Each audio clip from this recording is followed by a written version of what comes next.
वाट्याला आली, ज्यांच्या वाणीवर सरस्वतीचं वरदान आहे त्या माणसासमोर आज बोलावं लागतंय. काही नाही, मी माझ्या मित्रासाठी इथं आलो आहे. मुरलीधर मोहोळ माझा मित्र आहे आणि एवढंच सांगेल की दोस्तीचा हा पॅटर्न आम्हाला सर्व दूर पोहोचवायचा आहे. सालस सज्जन आणि सुशिक्षित नेतृत्व आपल्याला मिळतंय. माझ्या चित्रपटातला एक डायलॉग घेऊन मी एवढंच म्हणेल की 2-2 वर्ष पाऊस नाही पडला स्वराज्यात तरी थंडीच्या दवावर ज्वारी बाजरी काढणारी जात आहे आपली. परिस्थिती जेवढी बिकट, हिंदू तेवढाच तिखट. आणि हा डायलॉग बोलायची गरज आता या व्यासपीठावर यासाठी पडली कारण कुणीतरी पुण्याचा रंग बदलण्याचा प्रयत्न करतंय. पण पुण्याचा रंग इतक्या सहजासहजी बदलू शकत नाही कारण इथं उपस्थित असलेल्या प्रत्येकाच्या बापजाद्यांनी या स्वराज्यासाठी या पुण्यात रक्त सांडलेलं आहे. काही उदाहरणं 2-3 दिवसापूर्वी पुण्यात घडली, त्याच्यावर मान्यवर बोलतीलच, तेवढ्यासाठी हे उदाहरण दिलं. पण आज साहेब आलेत म्हणून एक गोष्ट बोलतो.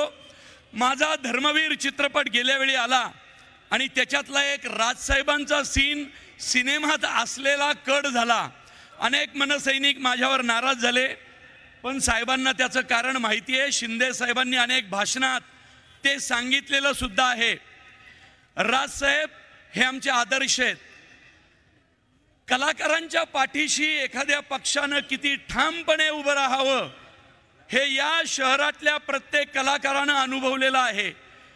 त्यामुळं मुरलीधर मोहोळचा मित्र, मुळशीचा सुपुत्र म्हणून मी तुम्हाला एवढंच आवाहन करतो की पुढचे काही वर्ष आपल्याला खंबीर नेतृत्व देईल असं नेतृत्व भारतीय जनता पार्टीनं पुणे शहराला दिलेलं आहे. त्याला आपल्याला आपले लाडके बापटसाहेब ज्या लीडने आले होते त्याच्या पुढं जाऊन थोडं मतदान करा आणि आपल्या मुरली अण्णाला मोठ्या दौलत दिल्लीला पाठवा.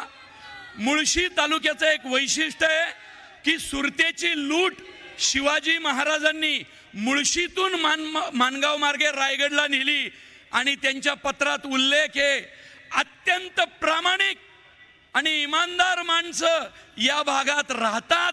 त्यामुळे ही लूट प्रामाणिकपणे रायगडावर पोहोचेल. तो मुळशीतला प्रामाणिक मावळा आज मोदी साहेबांनी दिल्लीला पाठवण्याचं ठरवलेलं आहे. त्यामुळं हात जोडून विनंती, मुळशी तालुक्याचा हा प्रामाणिकपणा आपल्याला सर्वदूर न्यायचा आहे. फुटो हे मस्तक तुटो हे शरीर, हिंदुत्वाचा गजर सोडू नका रे. एवढीच विनंती मुरली अण्णाचा मित्र म्हणून करतो. जय हिंद, जय महाराष्ट्र.